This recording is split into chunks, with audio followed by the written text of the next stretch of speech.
नमस्कार, सप्ततारा न्यूजमध्ये आपले स्वागत आहे। न्यूज बुलेटिनमध्ये जाणून घेऊया आजच्या ठळक घडामोडी। कोरेगाव विधानसभा मतदारसंघातील सर्वच विकास कामे जलद गतीने पूर्ण करणार नामदार महेश शिंदे। कोरेगाव येथील शासकीय विश्रामगृह आणि भाजी मंडई संकुलाची केली पाहणी। कोरेगाव विधानसभा मतदारसंघातच नव्हे तर संपूर्ण राज्यात जनतेने महायुतीने केलेल्या विकास कामांना पाहून सत्तेचा कौल दिला आहे। सामान्य जनतेचे मनापासून आभार मानत आहोत। जनतेने टाकलेला विश्वास सार्थ ठरवणार असून कोरेगाव विधानसभा मतदारसंघातील सर्वच विकास कामे जलद गतीने पूर्ण करणार आहे, अशी ग्वाही कृष्णा खोरे विकास महामंडळाचे उपाध्यक्ष नामदार महेश शिंदे यांनी दिली। विधानसभा निवडणुकीत विजय संपादन केल्यानंतर नामदार महेश शिंदे हे मुंबईला रवाना झाले होते। गुरुवारी दुपारी त्यांचे सातारा जिल्ह्यात आगमन झाले। 4:30 वाजता त्यांनी प्रशासकीय अधिकारी आणि स्थानिक पदाधिकारी व कार्यकर्त्यांसमवेत शासकीय विश्रामगृह आणि भाजी मंडई संकुलाची पाहणी केली। सार्वजनिक बांधकाम विभागाचे उपअभियंता पाटील यांनी त्यांना सविस्तर माहिती दिली। यावेळी नामदार महेश शिंदे यांनी कामामध्ये काहीही बदल सुचवले त्याप्रमाणे कार्यवाही केली जाणार असल्याचे पाटील यांनी सांगितले। जिल्हा नियोजन समितीचे सदस्य राहुल प्रकाश बर्गे, माजी उपनगराध्यक्ष जयवंत पवार, भास्कर कदम, नगरसेवक प्रीतम शहा, माजी नगरसेवक महेश साहेबराव बर्गे, सचिन भैया बर्गे, विजय घोरपडे, अजित बर्गे यांच्यासह कोरेगाव विकास आघाडीचे माजी नगरसेवक, पदाधिकारी व कार्यकर्ते यावेळी उपस्थित होते। मसवड येथील सिद्धनाथ यात्रा सातारा जिल्ह्यातील आदर्श ठरणार, जिल्हाधिकारी जितेंद्र डुडी। यात्रा नियोजन बैठकीत अधिकाऱ्यांना आणि नागरिकांना सूचना।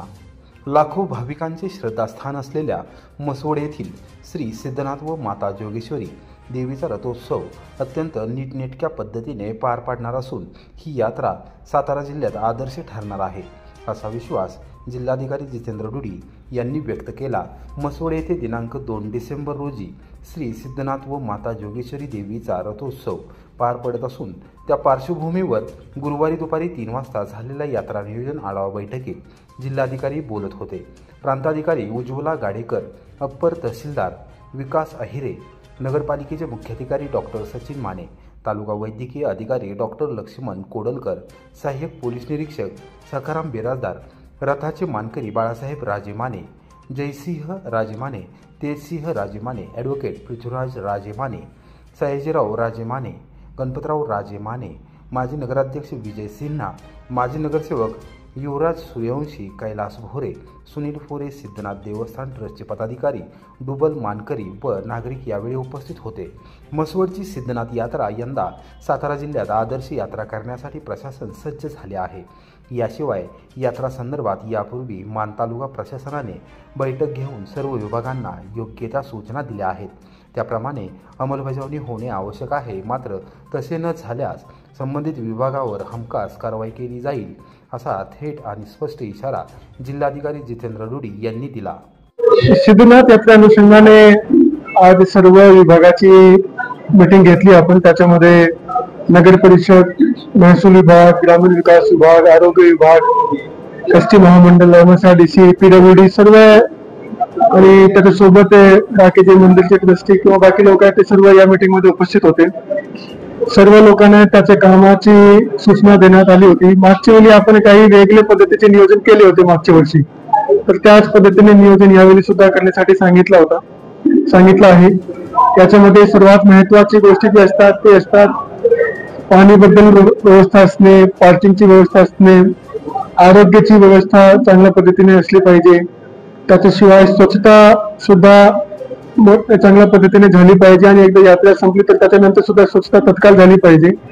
तर त्याच्या अनुषंगाने वेगवेगळे नियोजन बद्दल सूचना दिलेली आहे। त्याच्या मार्गाची मी सध्या मीटिंग घेण्याच्या अगोदर पाहणी केलेली आहे।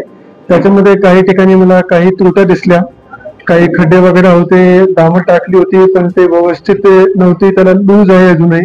तर त्याच्याबद्दल PWD आणि MSRDC त्या दोघांनाही सूचना दिलेली आहे की उद्या संध्याकाळपर्यंत त्यांना एकदम व्यवस्थित करून आमच्याकडे त्यांनी कंप्लीट रस्त्याचा व्हिडिओ पाठवायचे आहे, जेणेकरून आपल्याला फाईन शोध येतील की त्यांना रस्ता जे आहे ते व्यवस्थित केलेला आहे। MSRDC जे रस्ता आहे तिथे सुद्धा काही ऍक्सिडेंट पॉइंट्स आहेत आणि त्याचे जे लेवल्स आहेत ते थोडं वर खाली आहे, थोडं निक्लाइंड आहे, तर ते सुरळीत करणे आवश्यक आहे। तर त्याच्याबद्दल सुद्धा आम्ही वेगळी मीटिंग उद्या सुद्धा आमच्या ऑफिसमध्ये MSRDC चे जे प्रमुख आहे त्यांना बोलून घेत आहोत। आणि त्यांना सुद्धा 2-3 दिवस इकडेच ते मुक्काम करतील. त्याच्या अनुषंगाने त्यांना डायरेक्शन दिले जाईल आणि रस्त्याची कुठल्याही प्रकारची अडचण यात्रेच्या अगोदर संपतील त्याची खात्री आम्ही जिल्हाधिकारी म्हणून घेत आहोत. मी लढणारा कार्यकर्ता जीवनाच्या शेवटच्या श्वासापर्यंत अन्यायाच्या विरोधात लढा देतच राहणार. आमदार शशिकांत शिंदे. कार्यकर्त्यांशी साधला संवाद. लोकसभा निवडणुकीत महाराष्ट्रातील जनतेने निर्णायक कौल दिला होता. विधानसभा निवडणुकीत मात्र नेमके त्याच्या उलटे घडले आहे. राज्यात सत्तांतराची लाट होती, मात्र महायुतीकडे सत्ता आलेली आहे. कोरेगाव विधानसभा मतदारसंघात कार्यकर्त्यांनी मनापासून प्रयत्न केले, मात्र निवडणुकीत हार जीत चालत असते. एका पराभवाने खचून जाऊ नका. मी लढणारा कार्यकर्ता जीवनाच्या शेवटच्या श्वासापर्यंत अन्यायाच्या विरोधात लढा देतच राहणार आहे, अशी ग्वाही माजी मंत्री आमदार शशिकांत शिंदे यांनी दिली. विधानसभा निवडणुकीच्या माहोलानंतर गुरुवारी त्यांचे मुंबईतून कोरेगावात आगमन झाले. लासुर्णे येथील निवासस्थानी सकाळी 11 वाजता सोशल मीडियाच्या माध्यमातून त्यांनी कार्यकर्त्यांशी संवाद साधला. केवळ एका मतदारसंघात घडले नाही, तर संपूर्ण राज्यात निवडणुकीविषयी चर्चा आहे. कार्यकर्त्यांनी मनापासून काम केले आहे, त्यांना धन्यवाद देतो आणि भविष्यात देखील अगदी जीवनाच्या शेवटच्या श्वासापर्यंत अन्यायाच्या विरोधात लढा देतच राहणार आहे, असे त्यांनी स्पष्ट केले. विधानसभेच्या निवडणुका झाल्या. कोरेगाव मतदारसंघातून महाविकास आघाडीचा उमेदवार म्हणून निवडणूक लढवत होतो. काही मताने आपल्याला पराभवाला सामोरं जावं लागलं.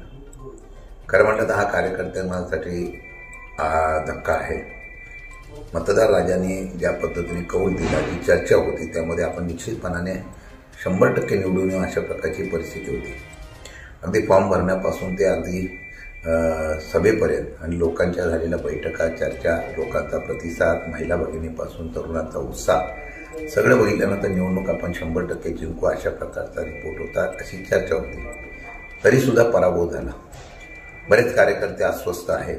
बरीच जनता या ठिकाणी मतदारामध्ये सुद्धा एक संभ्रमाची अवस्था आहे.